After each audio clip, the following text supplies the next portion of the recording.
बिस्मिल्लाहिर्रहमानिर्रहीम। अस्सलाम वालेकुम डियर स्टूडेंट, क्या हाल चाल है आपका? सब खैरियत से होंगे। Welcome to concept clarity math science आप विद समीउल्लाह। आज हम लेके आए हैं केमिस्ट्री का lecture number 2, branches of chemistry. हम इसको उर्दू मीडियम के साथ साथ भी डिस्कस करेंगे, साथ साथ इंग्लिश मीडियम में लिखेंगे। मैं थोड़ा सा आप इस डेफिनेशन को आसान करके लिखूँगा और आपको बिल्कुल अच्छे तरीके से समझाने की कोशिश करूँगा।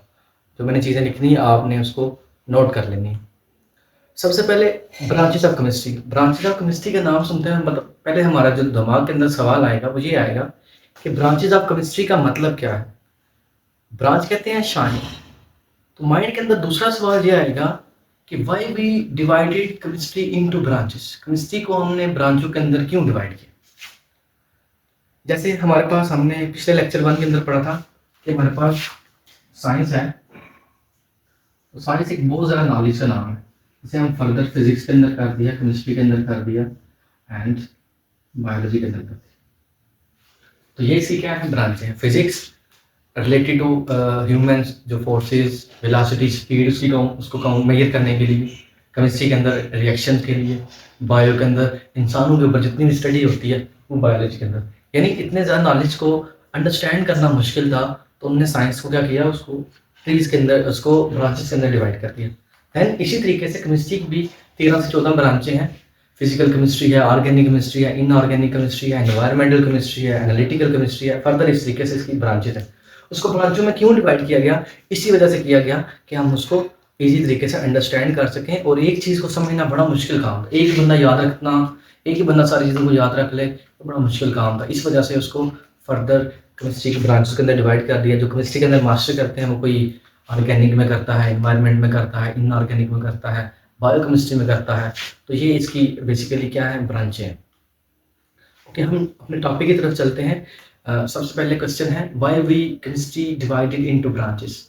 सो chemistry divided into branches because we study easily. हम इसको अच्छे तरीके से स्टडी, इजी तरीके से, आसान तरीके से कर सकें। Chemistry divided into various branches to make study easy. Study को, मुताले को इजी बनाने के लिए हमने केमिस्ट्री को क्या कर दिया, डिवाइड कर दिया। जो हमारे पास पहली ब्रांच आती है, बेसिकली ये पेपर पॉइंट ऑफ व्यू के अंदर से ये लॉन्ग क्वेश्चन आता है, define chemistry and explain any 5 branches. तो आपने 5 ब्रांचों को एक्सप्लेन करना होता है और साथ के साथ इसके कभी कभी शॉर्ट क्वेश्चन आ जाता है, डिफरेंशिएट आ जाता है, या एक जो है ब्रांच वो शॉर्ट क्वेश्चन के अंदर पूछ सकता है।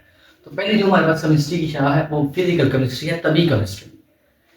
It is the branch of chemistry.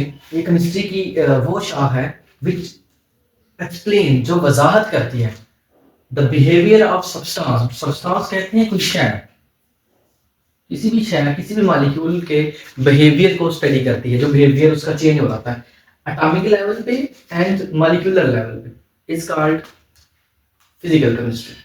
सो हम फिजिकल केमिस्ट्री को थोड़ा सा एग्जांपल के थ्रू अंडरस्टैंड करते हैं। हमारे पास एक कॉमन एग्जांपल है वाटर की। तो वाटर 2 ऑक्सीजन और 1 हाइड्रोजन, 1 ऑक्सीजन और 2 हाइड्रोजन मिलकर बनता है।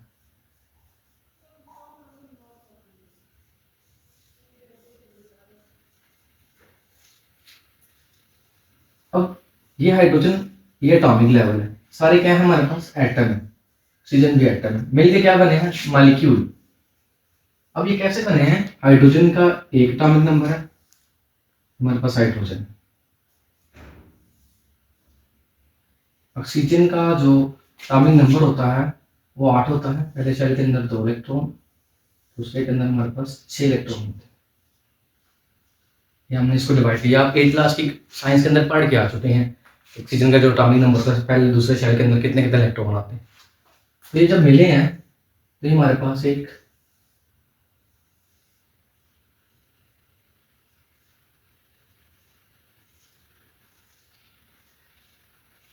तो हमारे पास 8 पूरे हो गए। 6 थे, उसको 2 चाहिए मुकम्मल करने के लिए, वो स्टेबल हो गया, उसने 2 हाइड्रोजन मिलाया तो हमारे पास एक, ये हमारे पास एटॉमिक लेवल था इसका, ये हमारे पास मॉलिक्यूल मॉलिक्यूल बन गया।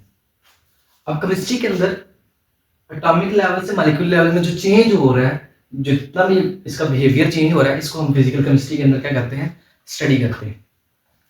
जैसे ये हमारे पास एटम थे, तो एटम आपस में रिएक्शन किया, रिएक्शन करके क्या किया, मॉलिक्यूल बन गया। अब ये कितनी स्पीड से रिएक्शन हुआ, कौन कौन से लॉ इसके ऊपर या कौन कौन से प्रिंसिपल इसको गवर्न कर रहे थे, उसकी वजह से जो मॉलिक्यूल हमारे पास बना है, ये हम स्टडी करेंगे बेसिकली फिजिकल केमिस्ट्री में।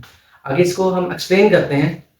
इट आल्सो इंक्लूड, ये वजह है बेसिकली, आपने डेफिनेशन इसकी जरूरत इतनी करनी है, पेपर में लिख दें बड़ा है, लेकिन कोई अगर ज्यादा लिखना चाहता है तो इसको भी लिख दे। Physical laws which govern these, यानी इस एटम को मिलने के अंदर जो जो प्रिंसिपल और लॉ यूज हुए हैं वो हम स्टडी करेंगे। अब वो कौन से लॉ यूज हुए हैं, इसके अंदर आयनिक बॉन्डिंग यूज हुई है या कोवलेंट बॉन्डिंग यूज हुई है। अब आयनिक बॉन्डिंग क्या होती है, complete transfer of electron, electron इसको दे देना, वो हमारे पास आयनिक बॉन्डिंग होती है। जैसे सोडियम और क्लोरीन की हमारे पास आयनिक बॉन्डिंग बनती है। सोडियम के इलेक्ट्रॉन 11 होते हैं, तो पहले चल के अंदर 2, दूसरे के अंदर हमारे पास 8 आ जाते हैं, 2 4 6 8 10 हो गए, और तीसरे के अंदर 1 आ गया। इसी तरह क्लोरीन के पास 17 होते हैं, 2 10, और ये इसके अंदर 7 आ गए। इसको 1 चाहिए तो ये इसको मुकम्मल देता है इलेक्ट्रॉन, इसको कहते हैं आयनिक बॉन्डिंग। आप 8 क्लास साइंस के अंदर पढ़ लिया है ये वाली बॉन्डिंग, आयनिक बॉन्डिंग। तो ये आयनिक बॉन्डिंग होती है। हाइड्रोजन ऑक्सीजन, हाइड्रोजन के पास हमारे पास 2 हैं एटम, इसके पास 2 होते हैं, ऑक्सीजन के पास 6 होते हैं, उसे भी 2 चाहिए, इसके पास भी 2 इलेक्ट्रॉन मुकम्मल है, ये भी स्टेबल है, डुप्लेट रोल है। 8 हो तो उसको ऑक्टेट रोल कहते हैं।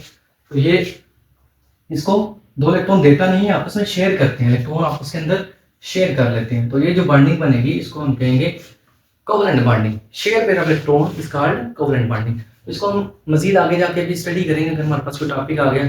अगर नहीं आता तो आप 8 क्लास की साइंस देखें, उसके अंदर ये बॉन्डिंग होगी, बड़ी डीपली आप समझ सकते हैं, या फिर इसके ऊपर एक दफा फिर लेक्चर लेके आ जाएंगे हम।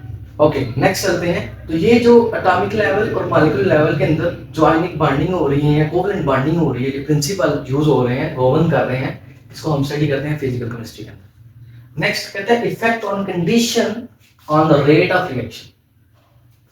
जो हमारे पास ये रिएक्शन है, पानी में हमारे पास वाटर बन रहा है, इसके ऊपर कौन सी कंडीशन लगी। फर्स्ट करो मैं कहता हूँ ये 1 मिनट के अंदर ये रिएक्शन हुआ है, अगर मैं इसका टेम्परेचर तक करता हूँ, कम कर दूँ, कितनी स्पीड में हो चेंज होगी। अगर मैं इसका टेम्परेचर बढ़ाता हूँ या कैटलिस्ट चेंज करता हूँ तो ये कितनी स्पीड से रिएक्शन करेगा, स्पीड कम होगी या बढ़ेगी। That is behaviour of substance, इसका बिहेवियर शो कर रहा है। तो ये भी हम क्या करेंगे फिजिकल केमिस्ट्री के अंदर चीजें चेक करेंगे। कंडीशन और रेट, रेट कहते हैं स्पीड को बेसिकली, तो रिएक्शन की स्पीड के ऊपर क्या इफेक्ट पड़ा है, इस चीज को हम स्टडी करेंगे फिजिकल केमिस्ट्री के अंदर। समझ आ रही है मेरी बात की।